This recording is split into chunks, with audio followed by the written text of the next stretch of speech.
आज मेरे हाथ में एक ऐसी रिपोर्ट लगी है, ये ऐसे दस्तावेज, ये ऐसे पन्ने हैं जिसमें पता चल रहा है कि कैसे बीजेपी ने जबरन 30 कंपनियों से 335 करोड़ रुपए वसूले।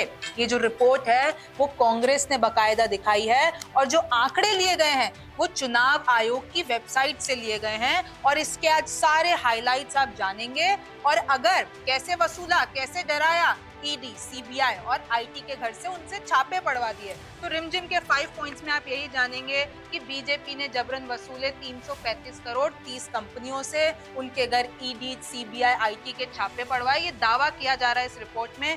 कांग्रेस ने बकायदा निर्मला सीतारमन को एक पत्र लिखा है और उसमें सारी डिटेल्स है। ईडी, सीबीआई और आईटी पर सवाल क्यों उठ रहे हैं, कांग्रेस ने कौन सी ऐसी विस्फोटक रिपोर्ट दिखा दी है, तो रिमझिम के 5 पॉइंट्स में आप जानेंगे। कांग्रेस ने वसूली के क्या आरोप लगाए हैं। दूसरा, कांग्रेस के हाथ में ये कौन सी रिपोर्ट लग गई है जिसके बारे में मैं आज आपको बताने वाली हूँ। तीसरा, कांग्रेस ने क्यों लिखा निर्मला सीतारमन को पत्र, उनकी मांग क्या है। और चौथा, इसी की वेबसाइट पर जब मैंने अपनी रिसर्च की तो वहां पर मुझे क्या मिला। और पांचवा, सुप्रीम कोर्ट ने क्यों बंद की थी चंदे वाली स्कीम, क्योंकि जितने भी सारे वसूले गए हैं वो सारे इलेक्टोरल बॉन्ड से वसूले गए हैं। और आपको याद होगा कि अभी हाल ही में सुप्रीम कोर्ट ने मोदी सरकार की स्कीम जिसमें चुनावी चंदा आता था करोड़ों रुपए का और ये लोग बताते भी नहीं थे कि भैया कौन दे रहा है कौन नहीं दे रहा है, तो सुप्रीम कोर्ट ने कहा था कि ये अनकॉन्स्टिट्यूशनल है। तो एक बार वापस आप रिवीजन कर लीजिएगा कि आखिर हुआ क्या था। तो आज के लिए आपको ये टॉपिक समझना आसान भाषा में बहुत ज्यादा जरूरी है। तो देखिए, सबसे पहला पॉइंट है कि आखिर कांग्रेस ने क्या आरोप लगाए हैं। तो आपको बहुत ही इत्मीनान से और आसान शब्दों में इसको समझना होगा। सबसे पहले आप राहुल गांधी का ट्वीट देखिए कि क्या आपको प्रधानमंत्री की चंदा दो, बेल लो और बिजनेस लो योजना के बारे में पता है। देश में प्रधानमंत्री वसूली भाई की तरह ईडी, आईटी और सीबीआई का दुरुपयोग कर चंदे का धंधा कर रहे हैं। रिपोर्ट में सामने आया है, जो रिपोर्ट मेरे पास है, कि वसूली एजेंट बन चुकी एजेंसियों की जांच में फंसी 30 कंपनियों ने भाजपा को जांच के दौरान 335 करोड़ का चंदा दिया। चंदे का धंधा इतनी बेशर्मी से चल रहा है कि एमपी की एक डिस्टिलरी के मालिकों ने बेल मिलते ही भाजपा को चंदा दे दिया। मित्र की कंपनी को बेईमानी से फायदा और बाकियों के लिए अलग कायदा, क्वेश्चन मार्क। मोदी राज में भाजपा को दिया अवैध चंदा और इलेक्टोरल बॉन्ड ही ईज ऑफ डूइंग बिजनेस की गारंटी है और हैशटैग इन्होंने इस्तेमाल किए हैं। तो ये तो हुआ आरोप। इसके बाद मैं दिग्विजय सिंह का भी आपको एक ट्वीट समझाने वाली हूँ, लेकिन जो हमने इससे समझा है आपके लिए आसान भाषा में मैंने कैसे समझा है कि रिपोर्ट में दावा किया जा रहा है कि भैया सीबीआई, ईडी और आईटी है। ये देखिए, आपको दिख रहा होगा, सीबीआई, ईडी, आईटी इन 30 कंपनियों के पास जाती है। फिर इसके बाद इन 30 कंपनियों के द्वारा 355 करोड़ का डोनेशन इलेक्टोरल बॉन्ड के जरिए बीजेपी को मिलता है। अच्छा, अब इसमें भी 6 फैक्टर्स हैं कि जो 23 कंपनियां हैं, इन 30 कंपनियों में उन्होंने 187 करोड़ रुपए दिए और 2014 से पहले ये कंपनियां नहीं देती थी चंदा बीजेपी को, लेकिन जैसे ही सीबीआई, ईडी और आईटी के छापे पड़े 23 कंपनियां देने लगी। दूसरा, इनमें से 4 कंपनियों ने 9.5 करोड़ कि जैसे ही छापा पड़ा उसके 4 महीनों के अंदर ही 9 करोड़ बीजेपी को इलेक्टोरल बॉन्ड के जरिए दे दिए। इसमें से 6 कंपनियों में मोटा पैसा, जो पहले ही बीजेपी की डोनर थी, उन्होंने और ज्यादा पैसा 2019 के बाद से दिया। और उसके बाद 6 कंपनियों ने जिन्होंने स्किप कर दिया डोनेशन देना या इलेक्टोरल बॉन्ड के जरिए पैसा देना, चुनावी चंदा देना, उन पर ईडी, सीबीआई और आईटी की रेड पड़ गई। और इसमें से 3 कंपनियां, दावा ये किया जा रहा है इस रिपोर्ट के आधार पर कि 3 कंपनियों को तो मोदी सरकार ने अनड्यू फेवर्स भी दिए हैं और इसके बाद इन 30 कंपनियों पर ये छापे पड़े, बेनिफिट्स। तो ये पूरा ये समझाने की कोशिश हो रही है। अब आप आगे बढ़िए, ये पढ़िए दिग्विजय सिंह, जो मैं आपको ये समझाने की कोशिश कर रही हूँ, ये सेम चीज दिग्विजय सिंह, जो कि कांग्रेस के नेता हैं, दिग्गज नेता है, उन्होंने लिखा है कि 5 वर्षों के ईसी रिकॉर्ड, ईसी मतलब चुनाव आयोग और वित्तीय विवरणों की जांच और केंद्रीय एजेंसियों के सर्वेक्षण में एक पैटर्न की ओर इशारा करते हैं। राजनीतिक फंडिंग जबरन वसूली से कम नहीं होने के आरोप अतीत में समाचारों की सुर्खियों में भी रहे हैं कि हमेशा हेडलाइंस आई है कि कैसे ऑपोजिशन लीडर्स पर ईडी, सीबीआई और आईटी के छापे पड़ते हैं। अब ये जो जांच में जो मैंने अभी आपको बताया है उसमें इन्होंने ये पूरे पॉइंटर्स लिखे हैं। देखिए आपकी इस दौरान 18, 19, 22, 23 यानी 5 सालों में 2019 से लेकर 2023 से लेकर भाजपा को 30 कंपनियों ने कुल 335 करोड़ रुपए का दान दिया। ध्यान देने वाली बात है कि दान देने वाली इन कंपनियों को उसी अवधि के दौरान केंद्रीय एजेंसियों की कार्रवाई का सामना करना पड़ा। इसमें से 23 कंपनियों ने जिन्होंने इस अवधि के दौरान पार्टी को कुल 187 करोड़ रुपए दिए, उन्होंने 2014 और छापे के वर्ष तक कभी भी भाजपा को कोई राशि दान नहीं की थी। इसमें से कम 4 कंपनियों ने केंद्रीय एजेंसी के छापे के 4 महीने के भीतर कुल 9 करोड़ रुपए का दान दिया। तो जो सारे मैंने आपको पॉइंटर्स बताए हैं, एक 7वां पॉइंटर देख लीजिए कि इसी अवधि के दौरान इन 32 कंपनियों में से, इन 30 कंपनियों में से केवल 3 ने कांग्रेस को दान दिया। अब आपने ट्वीट पढ़ा, अब आप देखिए कि जयराम रमेश ने, कांग्रेस के हैं जो, उन्होंने प्रेस कॉन्फ्रेंस कर क्या बात बोली है, ये बाइट सुनिए। मोदी सरकार की नीति साफ है, एक कंपनी को फायदा, बाकी कंपनियों को पीड़ा। एक कंपनी को फायदा, जो कंपनी मुंबई अंतरराष्ट्रीय एयरपोर्ट को कब्जा में करती है और जो प्रमोटर थे, जो मुंबई एयरपोर्ट को लागू कर रहे थे, उनके खिलाफ ईडी और सीबीआई की जांच करवाई और वो बेचारा कहा कि हमसे इससे कुछ लेना देना नहीं है, अगर आप मुंबई एयरपोर्ट लगाना चाहते हो ये लीजिए मुंबई एयरपोर्ट की चाबी। धमकी लेकर उस कंपनी ने मुंबई एयरपोर्ट पर कब्जा पाया। तो एक कंपनी को फायदा और बाकी सारे कंपनियों को पीड़ा, ईडी, सीबीआई और इनकम टैक्स संस्थाओं के द्वारा। और अगर आपको राहत चाहिए तो बीजेपी को चंदा दीजिए। 335 करोड़ रुपया ऐसे ही इकट्ठा हुआ है। यह हफ्ता वसूली रणनीति है, हफ्ता वसूली पार्टी है, हफ्ता वसूली सरकार है। अब हम दूसरे पॉइंट पर आते हैं कि आखिर ऐसी कौन सी रिपोर्ट सामने आ गई है जिसके कारण बवाल मच गया है और ऐसे बड़े बड़े आरोप बीजेपी पे, ईडी, सीबीआई और आईटी पे लगाए जा रहे हैं। ऐसी कौन सी इन्वेस्टिगेशन हो गई है और उसी रिपोर्ट को उठा के कांग्रेस ने प्रेस कॉन्फ्रेंस कर दी है। तो देखिए, न्यूज लॉन्ड्री और न्यूज मिनट करके एक मीडिया इंस्टीट्यूशंस हैं, उन्होंने, ये इंडिपेंडेंट जर्नलिज्म करते हैं, इन्होंने ये 3 पार्ट्स में रिपोर्ट पब्लिक की। मैं आपको ये हेडलाइन पढ़ के बता देती हूँ। Part 1, behind the BJP's rise and rise bonds, trust and raids on corporate. तो इसमें ये सारी डिटेल्स दी गई है, न्यूज लॉन्ड्री और द न्यूज मिनट। फिर दूसरा उन्होंने पार्ट डाला कि 30 firms who donated rupees 335 crore to BJP were also stung by IT और ED और EC रिकॉर्ड्स उसमें है और इन्होंने पूरे फाइनेंशियल स्टेटमेंट्स और उन सबको खंगाला है, मतलब इन्वेस्टिगेशन की है सिर्फ और सिर्फ आंकड़ों के हिसाब से, जो कि इलेक्शन कमीशन की वेबसाइट पर मौजूद है। और आगे मैं आपको ये भी बताऊंगी कि इलेक्शन कमीशन की वेबसाइट पे ये सब कहाँ मौजूद है। तीसरा, how BJP became the biggest beneficiary of UPS electoral trust scheme. आपको पता होना चाहिए कि कैसे सुप्रीम कोर्ट ने अभी हाल ही में इसे रद्द किया है, लेकिन इस स्कीम से सबसे ज्यादा, ये जो चुनावी चंदे वाली स्कीम है, उससे सबसे ज्यादा फायदा किसे हुआ?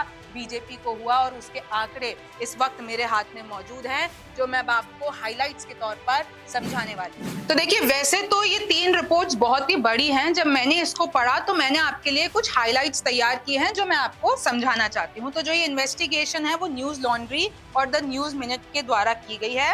अब इन्होंने इसमें ये बोला है कि कैसे the BJP party got the highest electoral trust. 2022 और 23 में कांग्रेस को अगर 19 पैसा मिला तो बीजेपी को 100 रुपया मिला। इतना डिफरेंस था बीजेपी और कांग्रेस के चंदे में। ये देखिए, made from India INC through, जो ये चुनावी चंदा, जो इलेक्टोरल बॉन्ड आता है, और ये क्या होता है वो आप आखिरी पॉइंट में समझ जाएंगे। फिर दूसरा, BJP receive nearly 1300 crore in 2022 and 23, मतलब 2022 से लेकर 23 तक 1300 करोड़ बीजेपी को मिले और ये 7 गुना ज्यादा है जो कांग्रेस को मिला। फिर 61% जो बीजेपी की फंडिंग है वो भी इलेक्टोरल बॉन्ड से ही इस दौरान सामने आई। 2018 और 2022 का इन्होंने आंकड़ा बताया कि कैसे 57% जो है डोनेशन वो बीजेपी को इसी मेथड से दिया गया। टोटल अगर मैं आपको बताऊं 2022 से लेकर 2023 का जो साल है उसमें टोटल इलेक्टोरल बॉन्ड से जो पार्टियों को चंदा गया है वो कितना गया है, तकरीबन 850 करोड़। लेकिन बीजेपी को इसमें से कितना मिला है, गैस कीजिए, 719 करोड़। और ये मैं नहीं कह रही हूँ, ये एक संस्थान है एसोसिएशन फॉर डेमोक्रेटिक रिफॉर्म्स, उसका आंकड़ा है। फिर आगे बढ़िए कि कैसे according to the government's data in parliament this month bonds worth over rupees 16,518 यानी 16,000 करोड़ से ज्यादा चंदा आया। कितना, 2018 के बाद से ये वही दौरान है जिसमें सबसे ज्यादा बीजेपी ने जितनी भी कमाई की है वो चुनावी चंदे से की है। और अब कांग्रेस और ये सब मिलकर आरोप लगा रहे हैं कि भैया जबरन वसूली की है, ईडी सीबीआई आईटी का इस्तेमाल कर बड़ी बड़ी कॉर्पोरेट कंपनियों से करोड़ों रुपए वसूले गए हैं ताकि बीजेपी अपना खजाना भर सके। फिर आगे बढ़िए, अब सवाल ये है कि इन सारे बॉन्ड्स को किसने खरीदा। फिर इसमें ये भी बताया गया है, और इन्होंने क्योंकि इलेक्शन कमीशन की वेबसाइट पर अब सारे जितने भी कि बीजेपी को भैया पहले तो बताया नहीं जाता था कि कौन आपको चंदा दे रहा है, लेकिन जैसे ही सुप्रीम कोर्ट का डंडा चला उसके बाद सुप्रीम कोर्ट ने साफ कह दिया एसबीआई को कि आप जितना भी डेटा है वो सारा इलेक्शन कमीशन की वेबसाइट पर अपलोड कराओ। हमको देखना है कि बीजेपी, कांग्रेस, कोई भी दूसरी पार्टी है उसके पास कहां से, किधर से, कौन से राज्य से, किस कंपनी ने कितना चंदा दिया है। तो जब वो सब खंगाला गया तो पता चला कि जो 1000 तक का चंदा देने वाले हैं वो तो सिर्फ 0.01% है, लेकिन जो 1 करोड़ तक का चंदा देने वाले हैं उनका परसेंटेज अगर मैं बताऊं तो वो 94% है। और एक ये आरटीआई फाइल की गई थी लोकेश बत्रा के नाम से, जिनको ये इंफॉर्मेशन मिली है कि अब इसमें आरोप तो यही लग रहे हैं कि बीजेपी ने बड़ी बड़ी कॉर्पोरेट फर्म्स जो होती हैं, बड़ी बड़ी कंपनियां होती हैं, उनके पीछे छुपकर इंडिविजुअल से चंदा लिया और शेल कंपनी से चंदा लिया और अपना खजाना भरा। फिर आगे आ जाइए कि ये सिर्फ इंडिया में ही नहीं है,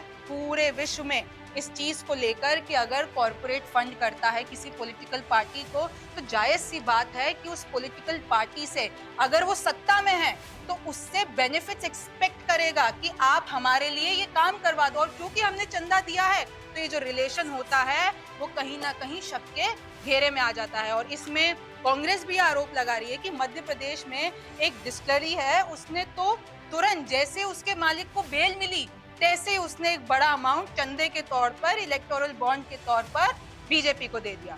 अब एक्यूजेशंस ऑफ पॉलिटिकल फंडिंग, अब कांग्रेस ये कह रही है, विपक्ष ये कह रही है कि ये एक्सटॉर्शन है, वसूली है। और ये पहली मर्तबा नहीं है, पहले भी ऐसी हेडलाइंस आई है कि कैसे विपक्ष ने यह आरोप लगाया है कि बीजेपी सेंट्रल एजेंसीज का इस्तेमाल कर उनको डायरेक्ट कर हम पे डंडा चलवाती हैं। The Supreme Court, which struck down the electoral bond scheme on February 15, also warned कि ये कितना खतरनाक हो सकता है, इसलिए स्कीम को ही रद्द कर दिया। The BJP, अब इसमें एक और आंकड़ा है जो कि इलेक्शन कमीशन का आंकड़ा है, वो कह रहे हैं कि 70% of the total donations by electoral trust in 2022 और 23, मतलब 70% तो सिर्फ बीजेपी को ही मिला है। और अगर मैं आपको बोलूंगी पिछले आंकड़े खंगालने के लिए, जब से 2018 से स्कीम आई है तो अभी तक का सबसे भारी पैसा बीजेपी को आया है।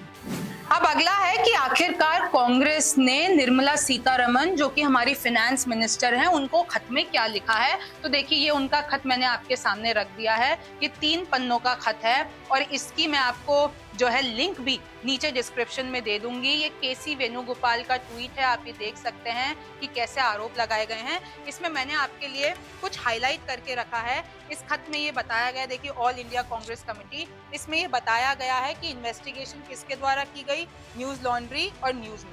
इसमें जो डॉक्यूमेंट्स हैं, जो आंकड़े हैं, वो कहाँ से लिए गए, इलेक्शन कमीशन डॉक्यूमेंट्स। फिर इसमें जो आरोप लगे हैं वो ये बताया है कि ED cases against politicians since 2014 and 95% of the cases are against the opposition leaders. ये इसमें आरोप लगाया गया। और जिन कंपनियों पे ये जो 30 कंपनियां हैं उस पे जो डाका डाला गया है, डाका आरोप ये लग रहे हैं कि आपने या तो उनको अरेस्ट कर लिया या आपने उन पे छापे पड़ा दिए या उनके जो एसेट्स थे वो आपने सीज कर दिए, ये इसमें आरोप लग रहे हैं। उसके बाद इन 30 कंपनियों ने आपको चंदा दिया है, जबरन दिया है। और देखिए ये वही पॉइंट्स है जो दिग्विजय सिंह के ट्वीट में मैंने आपको बताए थे, ये वही पॉइंट्स इंग्लिश में लिखे हुए हैं कि कैसे, जो मैंने आपको एक डायग्राम भी बताया था कि 23 कंपनियों में तो 2014 से पहले कोई पैसा ही नहीं दिया था, जिस कंपनी ने स्किप कर दिया उन पे छापे पड़ गए। तो ये सारे पॉइंटर्स इधर लिखे हुए हैं, सब कुछ बताया हुआ है निर्मला सीतारमण को। और इस खत की सबसे इम्पोर्टेंट बात ये है, ये देखिए, ये यहाँ पे लिखा हुआ है, prime minister Shri Narendra Modi has repeatedly spoken about ना खाऊंगा ना खाने दूंगा, but his government seem to practise the opposite, it practises जबरदस्ती चंदा जमा करूंगा। और फिर इसमें ये जो चंदे वसूली वाली स्कीम है जो कांग्रेस कह रही है इलेक्टोरल बॉन्ड वाली, उसको भी अनकॉन्स्टिट्यूशनल और इलीगल बताकर आपने, यानी सुप्रीम कोर्ट ने बिल्कुल उसको अनकॉन्स्टिट्यूशनल बता के रद्द कर दिया है। और देखिए इसमें ये एक और सवाल पूछा गया है, cases against them are donating to the rural party BJP despite ED investigation. अच्छा, कांग्रेस में इसमें एक बात बोली है कि हम ये नहीं कह रहे हैं कि ईडी, सीबीआई, आईटी की जो रेड्स पड़ी हैं वो गलत है, लेकिन हम ये सवाल उठा रहे हैं कि अगर जिन कंपनियों पे ईडी, सीबीआई और आईटी की रेड पड़ी है वो क्यों इलेक्टोरल बॉन्ड्स के थ्रू उनको कैसे अलाउ किया जा रहा है कि वो किसी पॉलिटिकल पार्टी को चंदा दे दे, और वो पॉलिटिकल पार्टी बीजेपी है।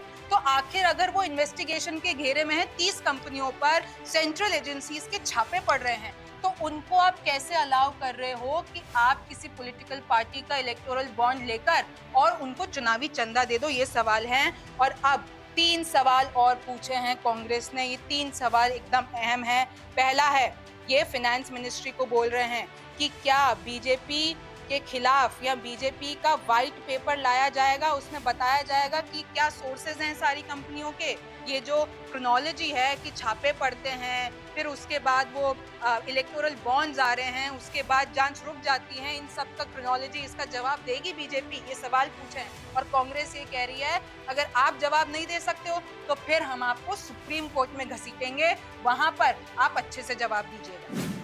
तो देखिए बेसिकली ये खत लिखा गया है पूरा कांग्रेस की तरफ से निर्मला सीतारमण को। मैंने आपके हाइलाइट्स इसको पढ़ के बता दिए हैं, सोशल मीडिया पे ही अवेलेबल हैं। अगला पॉइंट हमारा आ जाता है कि जब हम इलेक्शन कमीशन की वेबसाइट पर गए तो हमको क्या दिखा। तो देखिए, जब इलेक्शन कमीशन का ये कंट्रीब्यूशन रिपोर्ट्स हैं इलेक्शन कमीशन ऑफ इंडिया की, जब हमने इस पे क्लिक किया तो status of filing of contribution report by political parties, तो इसमें ये देखिए 2022 और 2023 का आंकड़ा है। फिर आप नीचे जाते जाएंगे 2021-22, ये पूरा आंकड़ा, इसकी आप चाहें तो लिंक भी मैं आपको डिस्क्रिप्शन में दे दूंगी। तो ये इलेक्शन कमीशन की वेबसाइट पे रिपोर्ट्स हैं, और जब आप इनको डाउनलोड करते हो तो ये 400 पन्नों की एक पूरी लिस्ट मेरे सामने आई, जिसमें लिखा हुआ है किस कंपनी ने, क्या उनका पैन नंबर है, क्या उन्होंने पैसा दिया है, क्या चेक नंबर है, बैंक का नाम क्या है, और आगे आगे ये 400 पन्नों की रिपोर्ट थी जो मैंने पढ़ी। तो इस आधार पर, इस इलेक्शन कमीशन के आंकड़े के आधार पर ये पूरी रिपोर्ट बनाई गई है। और 5वां है कि आखिर सुप्रीम कोर्ट ने क्यों बंद की चंदे वाली स्कीम, तो इस पे मैंने पहले भी शो किया हुआ है। इसका आपको एक स्निपेट समझा देती हूँ कि आपको बेसिक समझ में आ जाए कि इलेक्टोरल बॉन्ड क्या था और सुप्रीम कोर्ट ने मोदी सरकार के खिलाफ या मोदी सरकार की स्कीम के खिलाफ इस पर क्या एक्शन लिया। ये देख लीजिए कि सुप्रीम कोर्ट ने अपने ऐतिहासिक फैसले में ये जो चुनावी चंदे की स्कीम पर रोक लगा दी है और केंद्र को फटकार लगाई है, तो उसके बाद उन्होंने क्या क्या कहा। तो सबसे पहले तो सुप्रीम कोर्ट ने कहा कि ये जो चुनावी चंदे की स्कीम है वो असंवैधानिक है। आपने जो इतने सारे एक्ट्स में बदलाव किया था, कंपनीज एक्ट में, आरबीआई एक्ट में, फॉरेन एक्सचेंज में, तो ये सब गैर कानूनी यानी असंवैधानिक है। तत्काल प्रभाव से इसको रोक दिया जाए। और इनफैक्ट ये भी कहा है कि अभी ताजे में जो इलेक्टोरल बॉन्ड इशू हुए हैं, मतलब 15 दिन के अंदर अंदर, और अगर अभी तक पॉलिटिकल पार्टीज ने उसको इनकैश नहीं करवाया है तो वो भी आप वापस से दे दो, जो भी डोनर है। और मैं आपको फिर बता दूं कि सुप्रीम कोर्ट ने ये कहा कि ये सरासर राइट टू इंफॉर्मेशन एक्ट के खिलाफ है कि आपको चुनावी चंदा कहां से आ रहा है, कौन सी कंपनी दे रही है, आप बता ही नहीं रहे हो, ये सार्वजनिक ही नहीं कर रहे हो, ना विपक्ष को पता है ना किसी और को पता है। सूचना के अधिकार का उल्लंघन है कि इतना सारा पैसा आपको आखिर दे कौन रहा है, और ऐसी भी पॉसिबिलिटी है कि आपके पास इतना सारा पैसा आ रहा है और सबसे ज्यादा सत्ता पक्ष पे आ रहा है, तो फिर आप रिटर्न में उन कंपनीज को फायदा भी पहुंचा रहे होगे। 2019 से 23 का आंकड़ा एसबीआई, और एसबीआई को अल्टीमेटम दिया है 6 मार्च तक का कि 6 मार्च तक आप हमको बताओ कि 2019 से लेकर 2023 तक किस किस पॉलिटिकल पार्टी को पैसा दिया है, उसका नाम क्या है, कब दिया है, कितना पैसा दिया है, हमें सारी डिटेल्स चाहिए। और जब एसबीआई ये डिटेल दे देगा उसके बाद election of commission of India ये सारे आंकड़ों को सार्वजनिक करेगा अपनी वेबसाइट पे। कब तक? अल्टीमेटम है 13 मार्च 2024 तक। कंपनी एक्ट में संशोधन मनमाना और असंवैधानिक, मैं आपको बता चुकी हूँ यही कि जितने भी ये इलेक्टोरल बॉन्ड स्कीम बनाने के लिए जितने भी एक्ट्स में आपने बदलाव किए सत्ता पक्ष ने यानी मोदी सरकार ने, वो गलत था, असंवैधानिक है। और मैं आपको बता दूं बहुत बड़ा डिसीजन हो जाता है। एडीआर, कांग्रेस नेता जया ठाकुर, सीपीएम और सिब्बल साहब यानी कपिल सिब्बल जो कि सीनियर एडवोकेट हैं, इन चारों ने ये याचिका डाली थी सुप्रीम कोर्ट में। इसमें सुनवाई हुई, 30 नवंबर को ये जजमेंट फाइनल किया गया, सुरक्षित रखा गया और अब ये फैसला आ गया है। तो ये सारे जो लोग थे, कांग्रेस नेता जया ठाकुर, एडीआर, सीपीएम, सिब्बल, ये सब जो थे वो याचिका करता थे, और जो केंद्र सरकार के पक्ष से थे वो थे अटॉर्नी जनरल वेंकट रमणी, सॉलिसिटर जनरल तुषार मेहता। और इन्होंने ये कहा था कि हम इसलिए नहीं बताना चाहते हैं डोनर का नाम, इसलिए ट्रांसपेरेंसी नहीं रखना चाहते हैं ताकि डोनर को कोई दिक्कत ना हो कि किसने कितना पैसा दिया है। तो ट्रांसपेरेंसी, ये राइट टू इन्फॉर्मेशन, अगर मुझे जानना हो कि बीजेपी के पास, कांग्रेस के पास, टीएमसी के पास कितना पैसा आ रहा है, तो वो तो मैं जान ही नहीं सकती क्योंकि वो लोग ये बता ही नहीं रहे हैं किसने कितना पैसा दिया, किसने कितना नहीं दिया। तो देखिए, इन सब रिपोर्ट्स के आधार पर, इन सब आरोपों के हिसाब से मैंने आपको आंकड़े बता दिए हैं, फैक्ट्स बता दिए हैं, और कांग्रेस ने इस मुद्दे को एकदम पकड़ लिया है और ये अभी नहीं छोड़ेगी। ये 2024 इलेक्शन तक मुद्दा चलने वाला है। इससे रिलेटेड जितनी भी चीजें हैं एकदम ये सार्वजनिक है, आप जाके पढ़ भी सकते हैं। ये एक बहुत बड़ी बड़ी रिपोर्ट्स हैं। लेकिन मैं आपको एक बात बता दूं कि अभी तक बीजेपी का इस पे कोई रिएक्शन सामने नहीं आया है, लेकिन जब रिएक्शन सामने आएगा तो हम और आप एक बार फिर से मिलेंगे इसी मुद्दे पर। आपका क्या सोचना है मुझे कमेंट सेक्शन में जरूर बताइए। तब तक के लिए गुड बाय, और आप न्यूज़ 24 देखते रहिए, रिमझिम के 5 पॉइंट्स देखते रहिए। मैं हूँ रिमझिम जेठानी, फिर मुलाकात।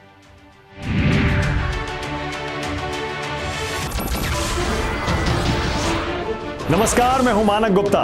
अगर आपको हमारा ये वीडियो पसंद आया हो तो इसे लाइक और शेयर जरूर करें, और हाँ, हमें सब्सक्राइब और फॉलो करना ना भूलें ताकि आप देश और दुनिया की कोई खबर मिस ना करें। तो जुड़े रहिए हमारे साथ और देखते रहिए न्यूज़ 24।